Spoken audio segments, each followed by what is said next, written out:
Thank you very much for inviting us to talk today. And I'm really pleased to see so many people I already know and to meet so many new people. And particularly, Nikhil and I have given this talk about child and maternal mental health many times before, but never with a baby in the audience. So particularly welcome to the baby. So I'm going to talk about the introduction, a little bit about evolutionary mismatch. Nikhil will carry on about human ontogeny, hunter-gatherer childhood, and then we'll talk about the relevance to mental health. I'll pick up about that again. We'll talk about the implications and conclude, and we'll tell you about a project we are planning. So, most of you probably know this, but for those of you who don't, we lived as hunter-gatherers for more than 95% of our history. And that means that the way we are living now is really weird. And I think that's just the most brilliant acronym. We are Western, educated, industrialized, rich, and democratic. And that is totally unlike our way we evolved and the way hunter-gatherers live. So we can say that if we think in terms of evolution and genes and the very long times that natural selection and acts on this, that we are evolutionary adapted to living like hunter-gatherers, if you think about that. So therefore, if we compare the childhoods of people in weird societies with the childhoods of how hunter-gatherers live, including how mothers are supported, how they raise their children, it might shed some light on the problems we are experiencing in our weird societies, where we know there's an absolute epidemic of child mental health problems and a lot of perinatal psychiatric problems. And perhaps if we go back and see how things used to be, what we might be evolutionarily adapted to, that might help us. But we are certainly not wanting to idealize hunter-gatherer childhoods. Neither Nikhil nor I would like to go back to that kind of lifestyle. So we are not saying that we are nostalgic and things used to be much better, not at all. What we're saying is that we can learn from studying hunter-gatherers, perhaps to tweak our current weird lifestyles in ways that are helpful. So if we think about the difference between how hunter-gatherers live and how we live, that is an evolutionary mismatch. So that's when the condition differ from those that the same trait of the organism is adapted to. So that results in pathology or maladaptation. But this isn't always the case. It depends on whether the trait is phenotypically plastic or not, because we continue to adapt. It's not as if evolution stopped. And plasticity evolves to increase the likelihood of adaptive functioning when the original phenotype is based on prevailing conditions. So again, this will highlight where our current child-rearing practices are different to what the most hunter-gatherers practice.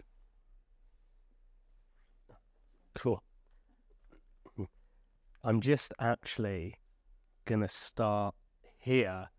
Actually, just before I get onto this, because we've got a bit of time and everyone's sort of given a broad commentary on being here, it is such a pleasure. At my office in Cambridge, slightly embarrassing, my students always come in and all my colleagues have bookshelves which are covered in books like an academic's meant to have. And I've got about 4 books on my bookshelf. I've always been terrible at reading. And my students will come in and be like, oh, you're not a real lecturer or whatever. And I'll say, if you read these 4 books, well, you'll probably get a first in my course anyway. And they are by Randy, Daniel, Robin Dunbar, and also someone called Kim Hill. But so to have 3 of the 4 people whose books I've actually read here and to be presenting with them is quite an amazing thing.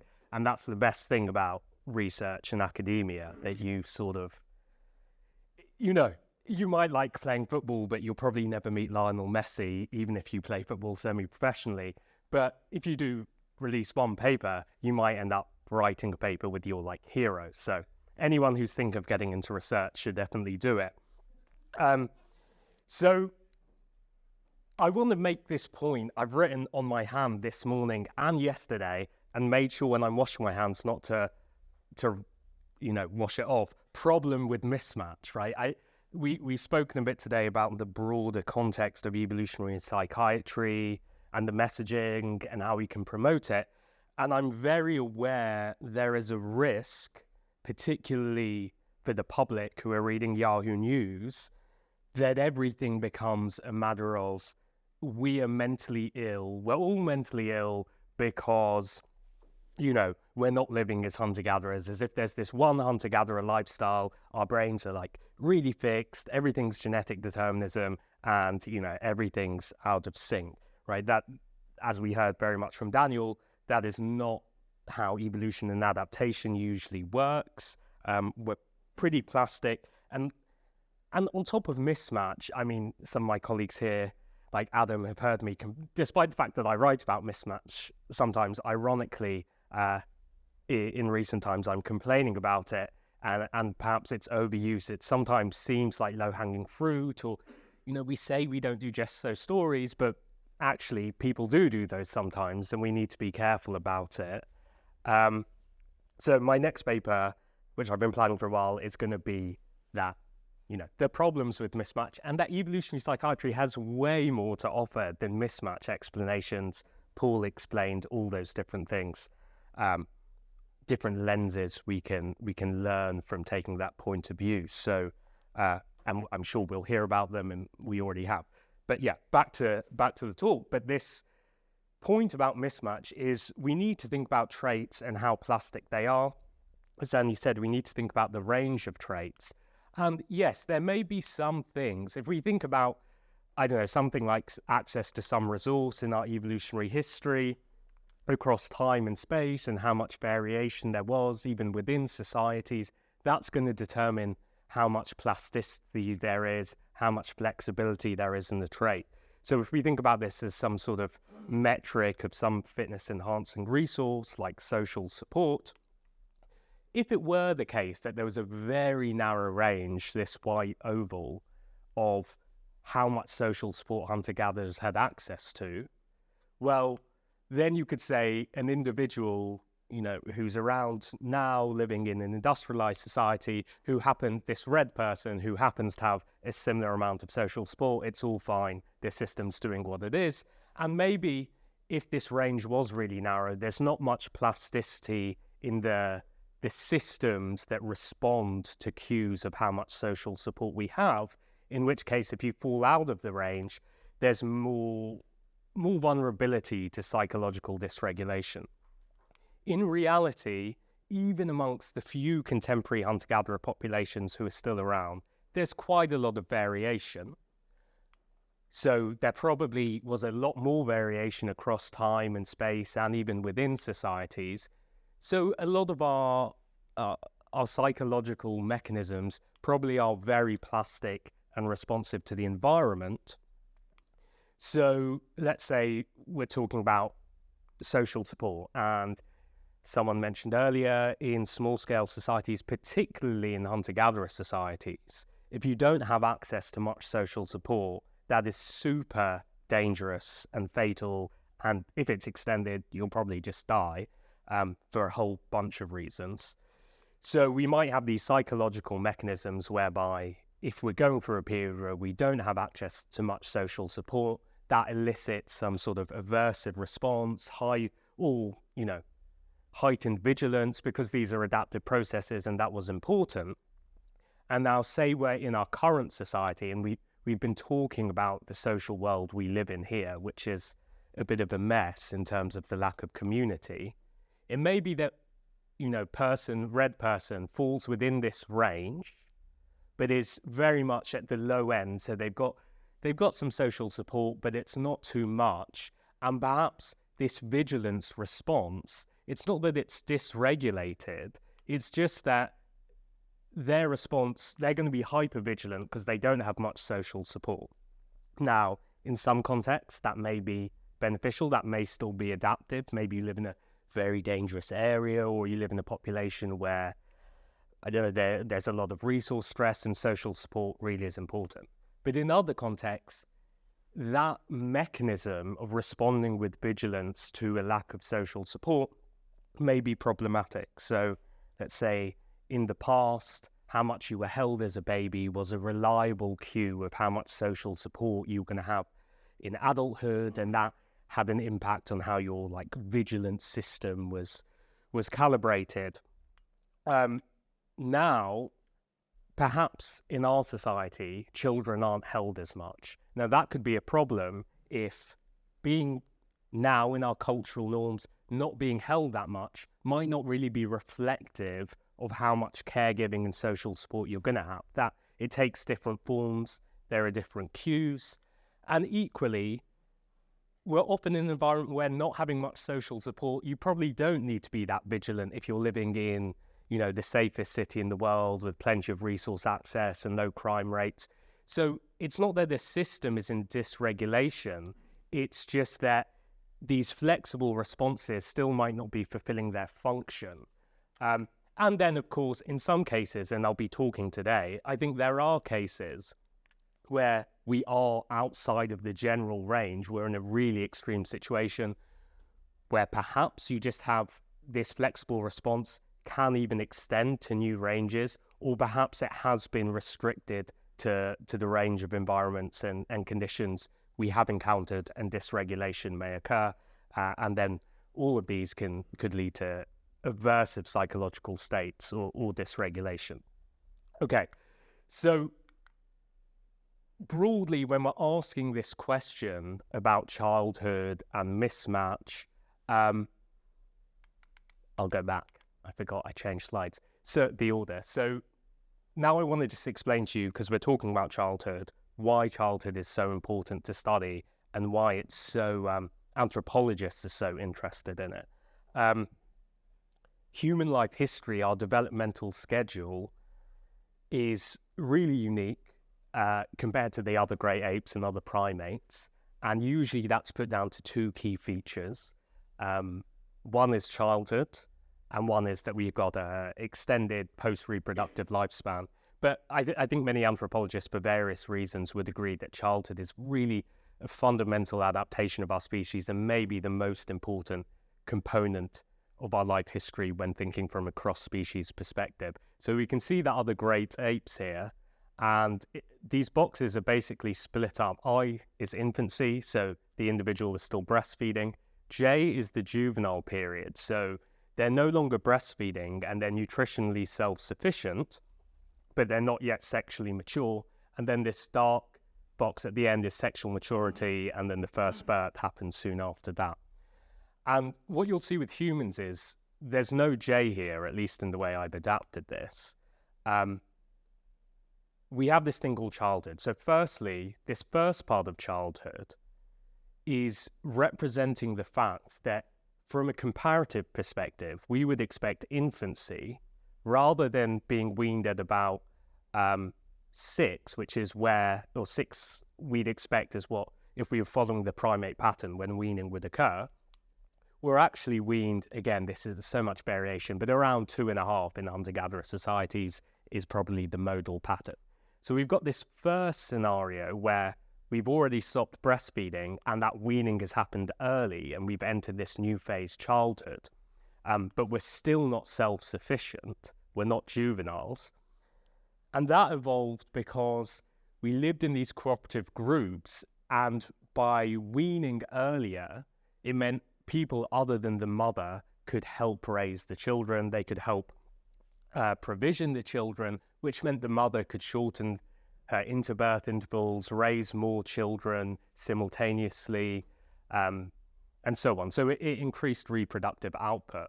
And then the other strange aspect of this childhood period is that there's just this really extended time after weaning before we actually reach sexual maturity. And there's not really an interim. We become self-sufficient and sort of hunter-gatherers, this is, and become sexually mature at around the same time. And the reason, the predominant hypothesis for this extended period of childhood is that the hunter-gatherer foraging niche is really high skill. It's a lot harder to identify where tubers are or to, outsmart game than it is to do what a chimp does, where, at least more than 75 to 80% of calories are just coming from collected foods like grasses and fruits and so on. So we needed this extension of childhood to develop embodied capital and pick up all the skills required to function in this high-skill foraging niche. So childhood is this magical period where magical human things happen. So when we're talking about mismatch, which is a word which has come to mean like 20 different things, which is a story for another day, we might think that since this childhood period has been so fundamental to the human evolutionary story, there are associated psychological and biological processes that help this life history stage fulfill its function. And then, as I say, if the practices we see, the type of care, the involvement of other caregivers, of alloparents or allomothers, is different, or the learning methods are different, perhaps there's scope for some maladaptive outcomes. Okay, and what I want to do today, I think to put this puzzle together and actually make a contribution, we need to firstly identify the range of hunter-gatherer practices. How much does this overlap with practices in weird societies? We also actually need to do the epidemiological research with hunter-gatherers, actually test these hypotheses. What is the mental health of children and mothers like in hunter-gatherer societies? We can also get clues from things we know in our society. We know that how much a child is in physical contact with a caregiver can have later life effects on their psychological states. And putting these things together, we can sort of answer this intellectually interesting question of, is mismatch an important thing in human childhood and vulnerability to mental disorder? But maybe even better, how might we change things about weird child rearing in a practical way which could still optimize mental health to some degree? So I'm going to be focusing on these. So we really, unfortunately, can't give you much of this today. And this work is very much in process, but I'm going to tell you a bit about the practices and the clues we might have about how these practices affect children. So I work with the Bayaka, who are a hunter-gatherer population who reside in the rainforests of northern Congo. I'm sure most of you know this, but a hunter-gatherer population is just one which doesn't practice any cultivation. There's no agriculture, there's no domestication of animals other than dogs for hunting. And there is a lot of variation there. I'm not going to get into that. But the Bayaka, basically, their subsistence is hunting, gathering, fishing, collecting honey, and there's some trade with neighboring farming groups that's been going on for more than 1,000 years. Like most immediate return hunter-gatherers, they're nomadic, so they don't stay in one place, and they live in these camps of roughly, the broad range is about 25 to 70 individuals. They're buy local, which means, in farmers, we often see patrilocal residents where a couple will get married and the wife will live with the husband's family. In some societies, you get matrilocal residents. It's much less frequent. Hunter-gatherers are moving around. Sometimes they might live with the wife's family, sometimes the husband's family. And a conversation about kinship and friendship came up earlier. And I just wanted to say, we did some modeling with this and also looked at some empirical data on the levels of relatedness in hunter-gatherer societies. Now, of course, if we think about third, fourth cousins, if you're still counting them as relatives, then yes, groups are just composed of kin. But if we take a bit of a more strict definition of kinship, actually about 25% of adults in a hunter-gatherer camp, if I'm an adult, I will be completely unrelated, both through my own genetics and through marriage, to other camp members. So friendship actually plays a large role in hunter-gatherer societies. And they live in these multi-family camps where each of these huts has something resembling a nuclear family, and then there might be 6 or 7 or 10 huts in a camp. And they're politically egalitarian, so there's no formal hierarchy, there's an emphasis on autonomy, there's no chief. If someone tells you what to do, you'll probably just laugh in their face, and they'll become very unpopular, and that's not very good.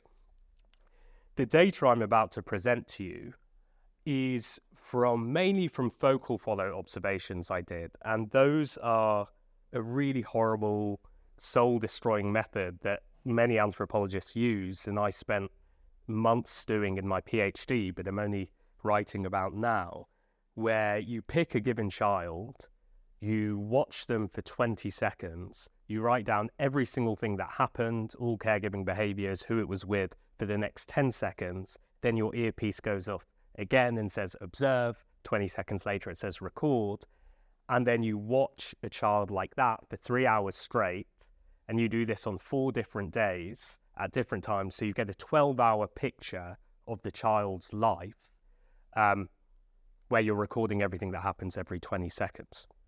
So really high resolution, but very time intensive. And then there's also some video analysis and accelerometer data I'll present too.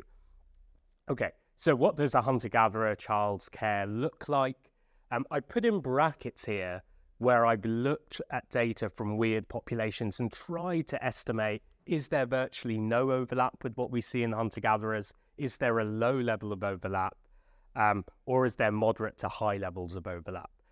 And sometimes there's a question mark because we don't really have the data, but sometimes actually the data shows roughly how much overlap we're seeing. So levels of physical contact are really high. I split my sample here into children under 18 months and children between 18 months and 4. You can see here, if we look in early infancy, children are being touched by a caregiver for more than 9 of the 12 hours in a day. This is including time when they're asleep. It's not just waking hours. They're virtually never alone.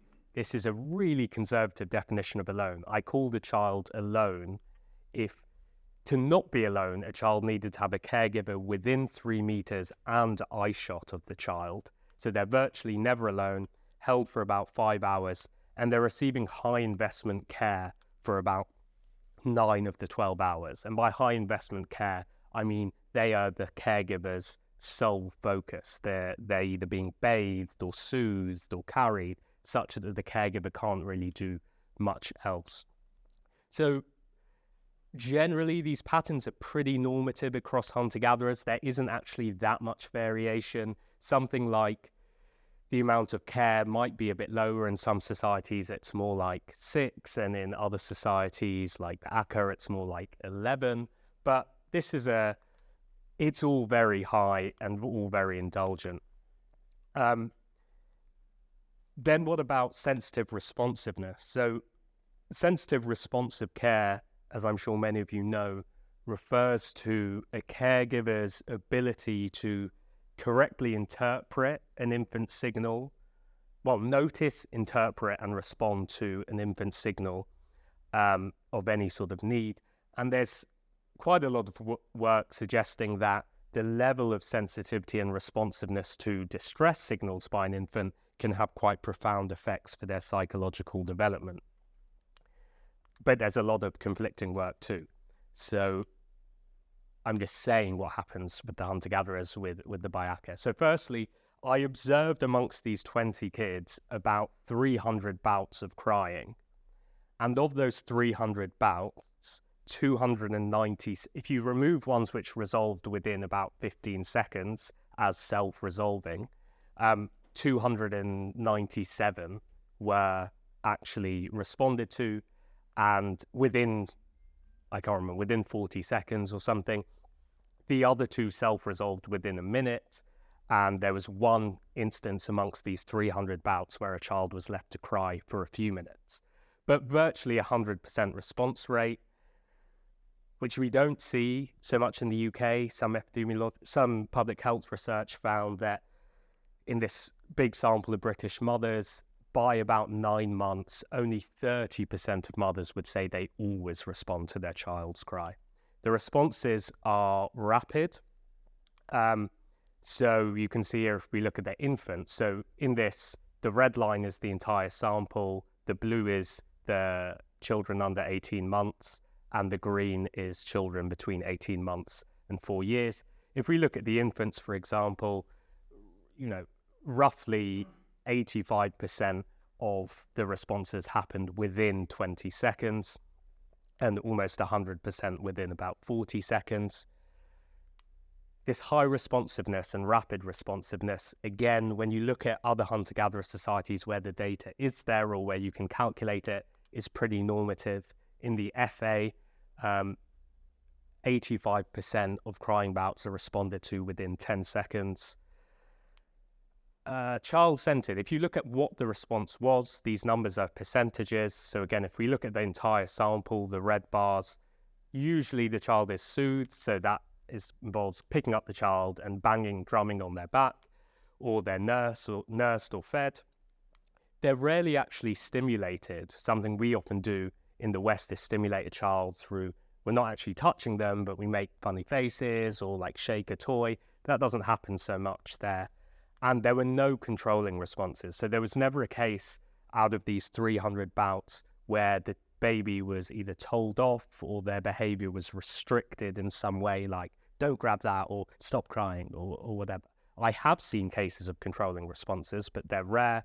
Similarly, the only other study is the Kung, where controlling responses did occur, but they were 25 times less frequent than child-centered responses. So what's the relevance of the types of care that I've mentioned so far? Well, one, looking at these clues we can get from existing weird data, physical contact has been shown to be associated with secure attachment and also reduced maternal depression. And the interventions of infant massage also have decent evidence that they can reduce maternal depression and improve attachment outcomes. And baby wearing hasn't been investigated so much for maternal depression, but also some studies show in single mothers it improved attachment outcomes again. And then another thing, I spoke about variability and how things are going to be interpreted.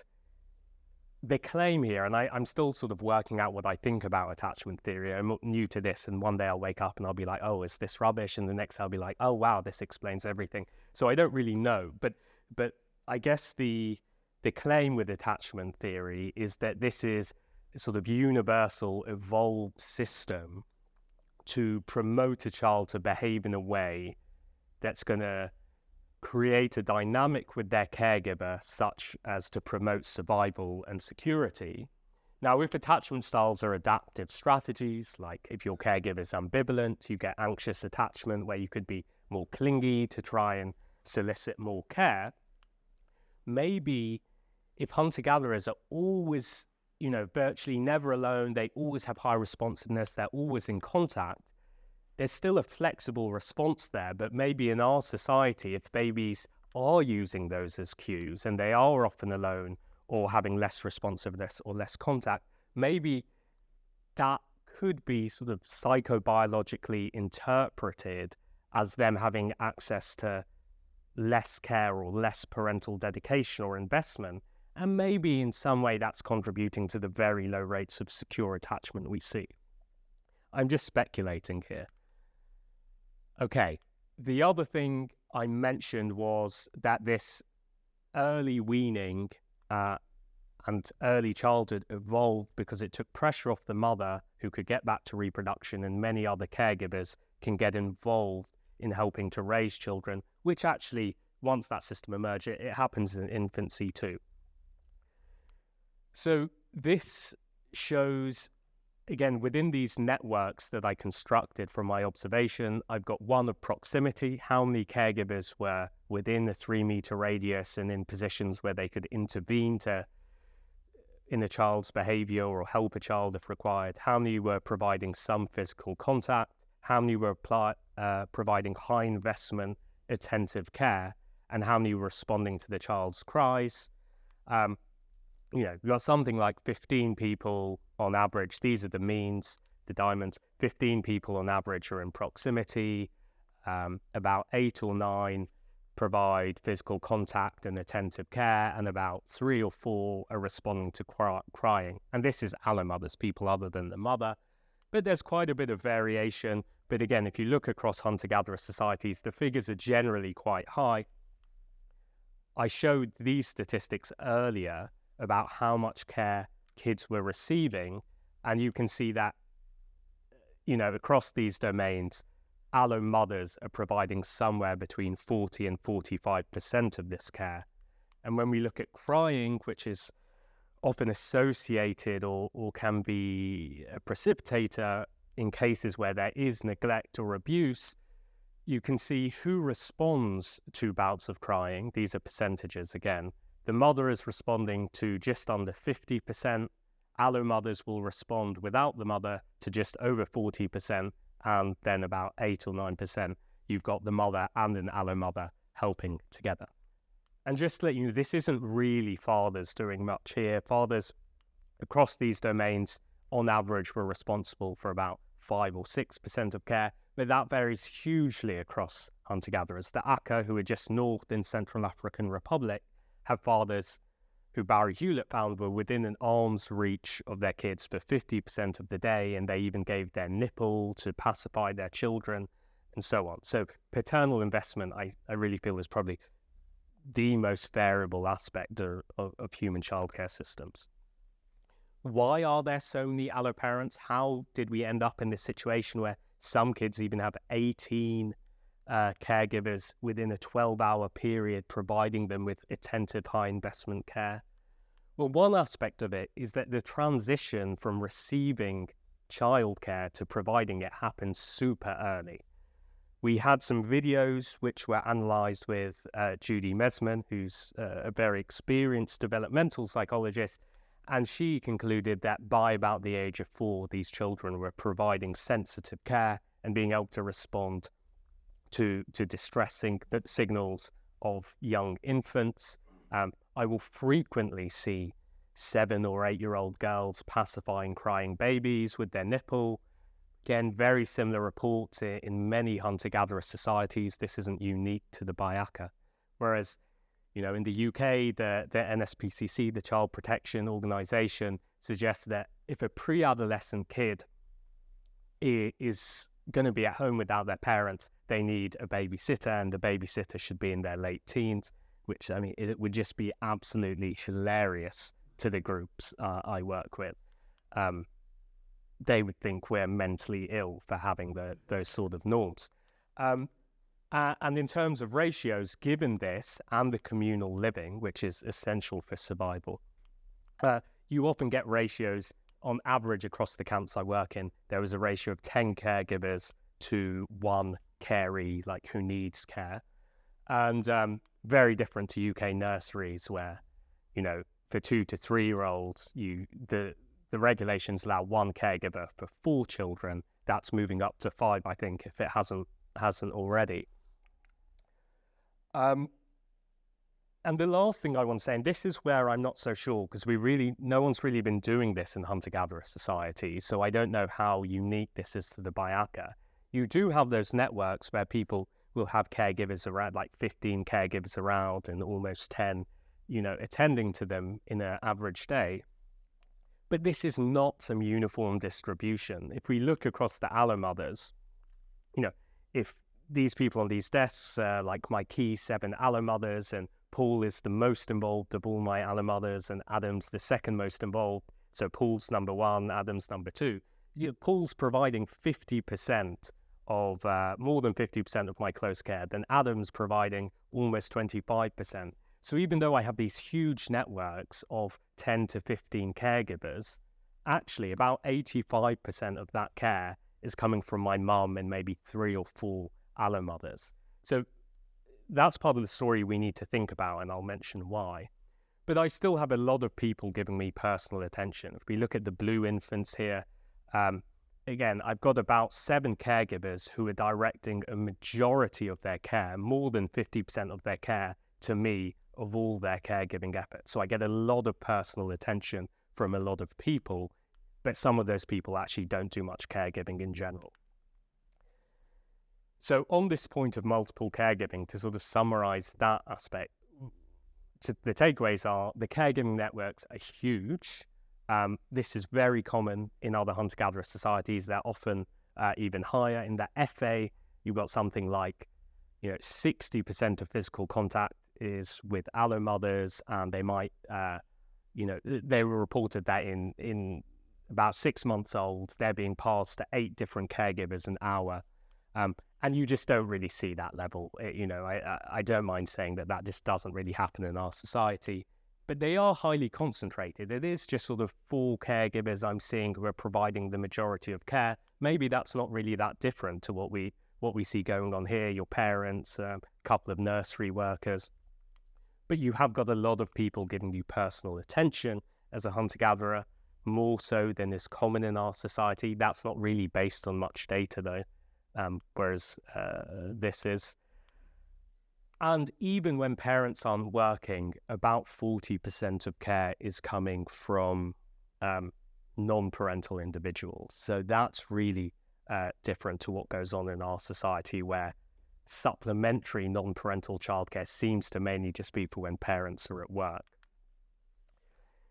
So when we think about the relevance of this, firstly, I doubt anyone in this room thinks this, but actually the evolutionary and biological conception some people have of motherhood is like, oh, we're mammals, it's the most natural thing ever. A mother should be able to do it all. She's got these maternal instincts, and that's, how women evolved, and they're just going to find it easy, which all the mothers here will know is not the case.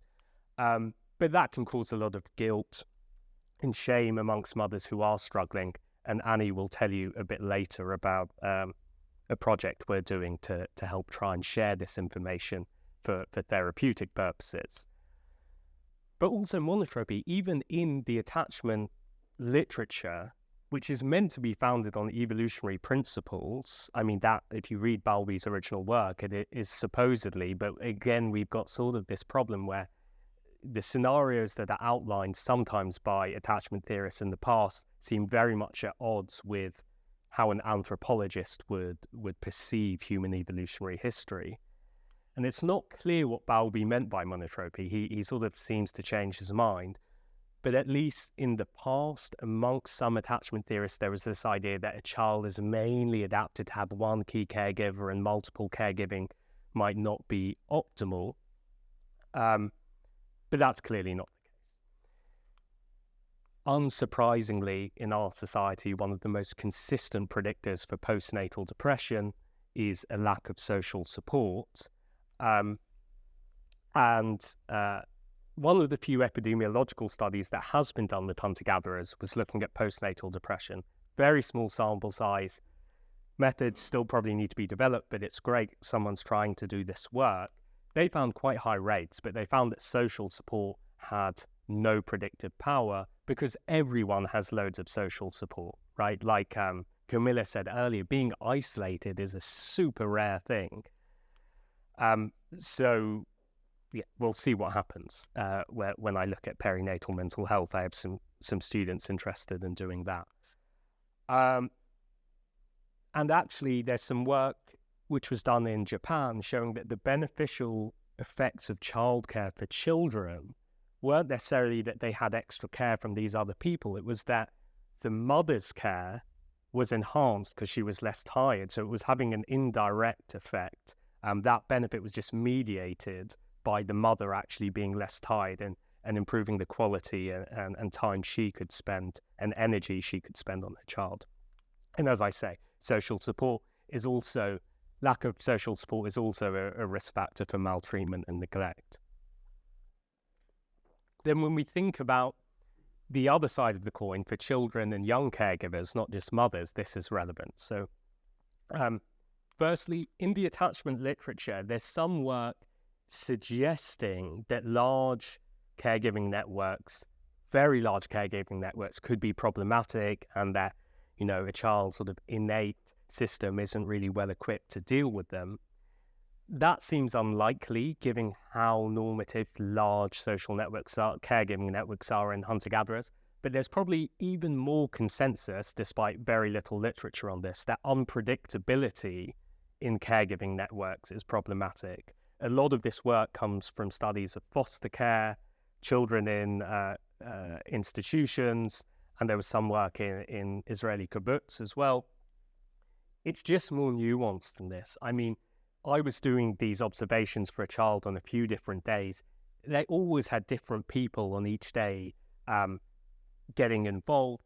And these are mobile populations. Every sort of few weeks, or maybe once every month or 2 months, a nuclear family might go to another camp, and the child, yes, their mum's still around, their siblings still around, but they might lose someone who is providing 30% of their care, and someone new gets involved. So again, this idea that there's an inherently instability is de facto problematic. I think it's more complex than that.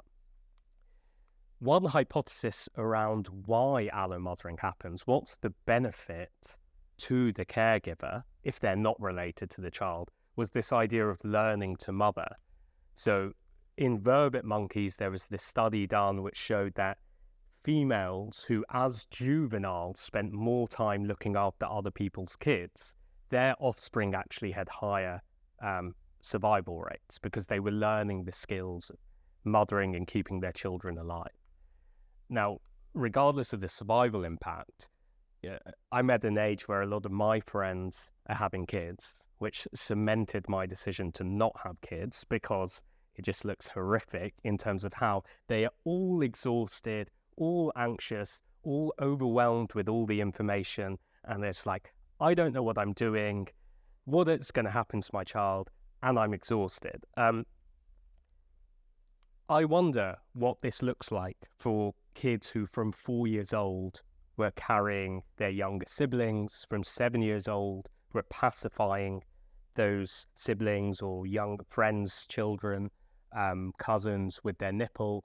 I wonder what their confidence is like when they come to having their own children, and what perinatal anxiety looks like amongst first-time hunter-gatherer mothers. As I say, this is just normative amongst hunter-gatherers that young children get involved in caregiving. The last thing I'll say before the last section before handing back over to Annie is that let's talk about this other component of childhood, this extended period that, as I say, most people think evolved because of the high-skill foraging niche we occupy. This is an amazing paper which I implore everyone to read about human life history evolution, Kaplan 2000, but also a horrible diagram which sort of does, oh look, all chimpanzees and non-human primates are the same, this is their diet, which of course isn't the case. But broadly, if we categorize foods into collected foods like grass and leaves and fruits, you just take them from the environment. Extracted foods where you need to manipulate the environment, like nut cracking or digging for tubers, and then hunted foods where you need to outsmart prey. In the order I just said them, maybe we go from low to high skill, although I'd actually say sometimes extraction of foods can be even more complicated than hunting, and high in nutrient density. So you can see here in this curve, chimpanzee production and consumption of calories very early on, they become self-sufficient. But as I say, it's not until like 16, 17 that hunter-gatherers, males, can produce the resources they need to satisfy their own needs. And it's not until about 30 or 35 that they actually peak in productivity. So we need this long extended period to develop this high skill foraging niche, which is also very high nutrient dense and was great once we achieved it. So how do hunter-gatherer children actually learn these skills? This again was some video analysis which a developmental psychologist helped with. What you can see here, we've split it by age group. The first thing I'd like you to know is these purple bars, which is teaching. So teaching is where the model, the person the child is learning from, manipulates their own behavior to facilitate the transmission of the skill. Like maybe they crack the nut a bit slower or even move towards facing the child or actually vocalize. So teaching is very rare. It usually only happens, like this is when Georgie got his first meat, hunted his first animal, and there are all these norms amongst how it needs to be shared amongst families. That's not very, you need verbal instruction to convey that information. But outside of that, for skills which can actually be visually observed amongst infants and toddlers, it's mainly imitation and observation is how they're learning. And then amongst young children and adolescents, it's mainly through actually playing and practicing those skills in a safe way, or actually getting some real practice that they learn these skills. So talking about the infants here, well, I'm just going to show you this video because it speaks for itself.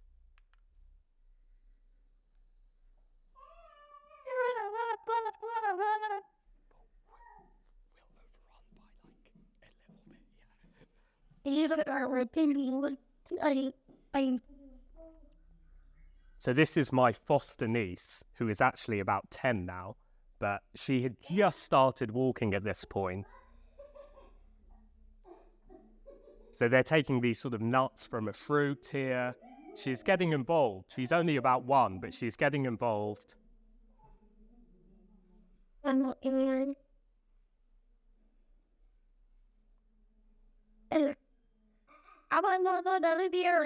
Makes a mistake, but her aunt there doesn't tell her what to do. She just provides a bit of feedback, like, that's not right. And then, she watches.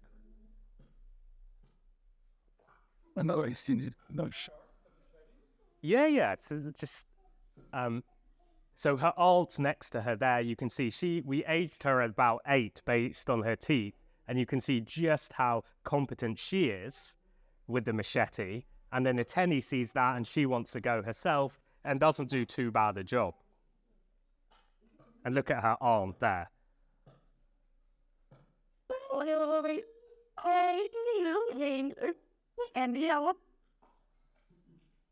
Her grandma there is stripping this vine they used to make baskets and mats. And then Ateni sees that and she wants to go. And again, doesn't do that bad a job.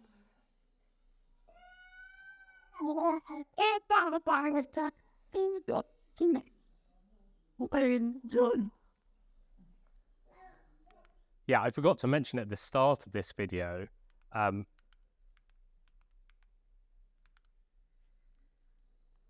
mean, that is a machete in her hand, and this is just absolutely standard. And I'd say by about 3 or 4, these guys are much better than I am with the machete. Certainly by 5, they're much better than I am at making fires and with the machete. And again, this seems to just be normative across hunter-gatherer groups. It seems to be that they're still breastfeeding when they start, and once they're a bit less reliant on being around their mum to feed all the time, they spend their day just with other kids in these play groups. There's not this formal teaching, but they're learning, peer learning, observing, trying things out, exploring, but not verbal instruction. This is some data from some accelerometer data, and we've got a load of data for this. Unfortunately, we couldn't find good comparative evidence, but this is from the Millennium Cohort Study. You can see at the age 14, there's a sort of vague measure of the intensity of activity. For both boys and girls, they're far below what we see in the Bayaka and below for any age group of the Bayaka. But it's a bit more complicated than that when you look at the data in its entirety. But it's probably unsurprising that they're less physically active, both in terms of time and intensity. These kids, again, through play practice, this isn't a very high tree, but they're learning to use a harness to climb.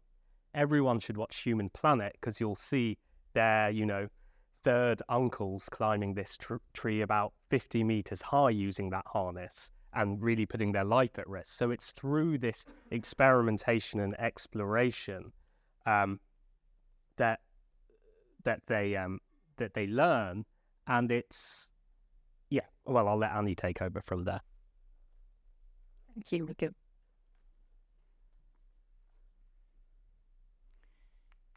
Yeah, so if you think about how children learn in hunter-gatherer populations, you just saw they're physically active, they're exploratory, autonomous, they play and practice at the same time. Whereas children in our societies in school have to sit still, they have to listen, they're being instructed, and there's a big difference between lesson time and then playtime, which is much shorter than lesson time.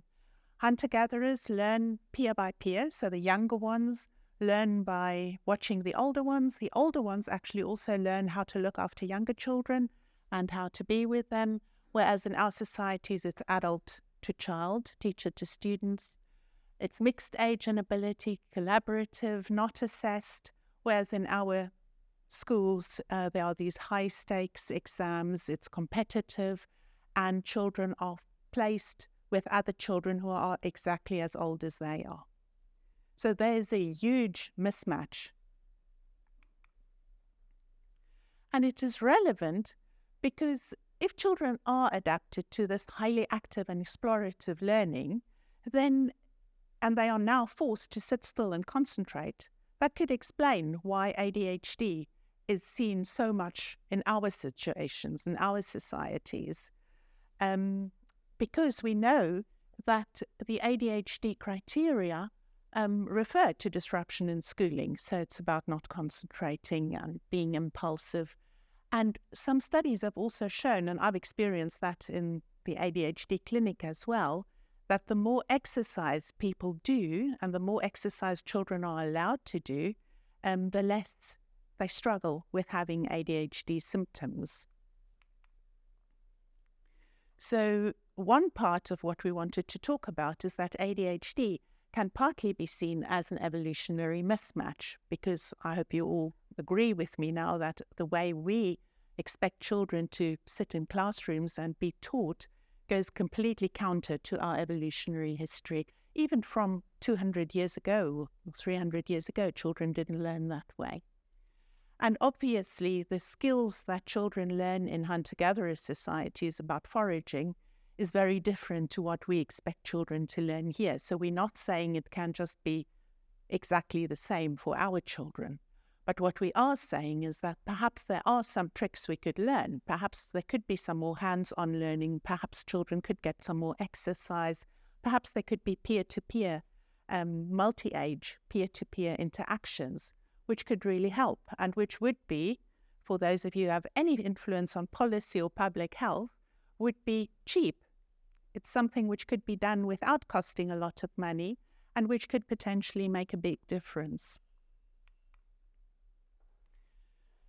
So, Nikhil has spoken about how the things in hunter-gatherer societies which he's observed are so different to how our children here live. And we are certainly not saying that it is perfectly compatible, but as I mentioned, there are things we could do. So in terms of child rearing and also in terms of alloparenting. So I don't know how all of you felt, but when I first heard Nikhil present this work of an alloparent responding to 40% plus of the times that a baby cries and needs attention, I was absolutely astounded. Because any of you who have children, just think about it. If somebody was around to respond 40% of the time, can you see how much easier it would be to give sensitive and responsive care? And how babies have evolved to expect sensitive and responsive care. But it's so difficult to give that if you are on your own. So what we can see is that hunter-gatherers don't follow this baby training approaches. It runs counter to our evolutionary history. And there are things which we can do, like carrying babies more in slings, touching babies, infant massage. And then, of course, childcare nurseries, they should not just give the mother a break. There should be more child-to-child interactions and also more adults, not one adult for 3 or 4 or 5 children. So we are really shortchanging our children in our societies. And alloparenting can really help to prevent parental exhaustion and, we believe, postnatal depression. And that would then also have a benefit for the child, not just for the mother. And when we first started talking about this, we knew that in Germany there were initiatives placing old age homes next to nurseries. But now in the UK, that's also happened in Chester. And that is something which could perhaps also be done as a low-cost intervention, which would benefit the children and might benefit people who are elderly and who would really appreciate having young ones brighten their days. Siblings. We completely underestimate in weird societies the ability of children to look after babies. And siblings and cousins can and should be encouraged to help look after babies and young ones in order also, for their benefit, to gain experience. So we recently had a team away day. One of my colleagues brought her baby in. She was on leave. And our secretary, who's 28, said she had never held a baby in her entire life. And I then asked around, and that wasn't so uncommon. And that is really scary, because no wonder people worry about having children if they have zero experience. And that is something which I think we could also think about in terms of perhaps after-school clubs for teenagers or even younger children, help to look after babies, which could then help mothers who need that kind of support. So there's so much more we could do if we just thought a bit more creatively. So the conclusion, I think we've basically mentioned this in detail. I'll give you a chance to just quickly have a look at that. And yeah, I'll just then, with the conclusion, highlight that point towards the end, which, as you probably got from my start, I'm just becoming more and more wary. And me and Annie have both tried to explain, we still need to test these ideas. I think humans are so flexible and plastic. I actually come from a tradition of behavioral ecology rather than evolutionary psychology. It's not that I think there are definitely these mismatches. It's that the first step is identifying the range, how much overlap there is, and then that can give you an idea whether it's worth testing for the mismatches. It's just worth exploring these things because it can be a faster route to intervention studies than stabs in the dark. But I really hope you don't come away thinking I or we are sort of implying that if we raised our kids just like hunter-gatherers, they'd definitely be psychologically more healthy. I don't necessarily think that's the case, and I'm sure there are many things that may get worse and so on. And there is no hunter-gatherer way of raising your kid. But as you probably saw, there are a fair few patterns that, at least when you contrast them with what we do, could be seen as normative, even though there is a range. Is an editorial, just a short summary of what we have spoken about, is freely available on the internet if anybody's interested in it.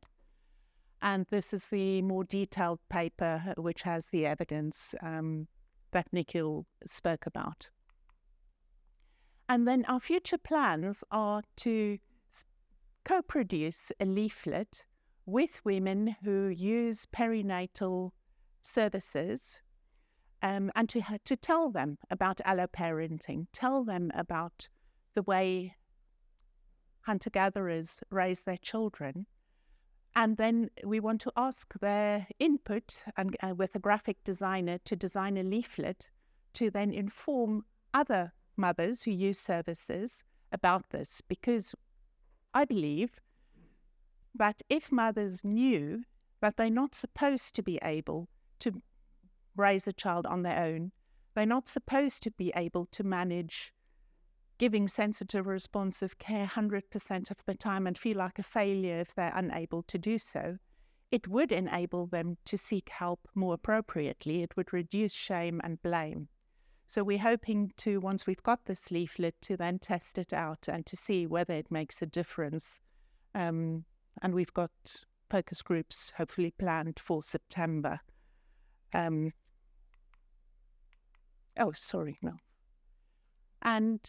yes, that's the end of the I'm sorry, I call. started you off late, but you've actually kept the time. Yes, we just wanted to thank all these different organisations and particularly Denise as well, who filmed Baby at Tony. Yeah, She wants to say something to the video.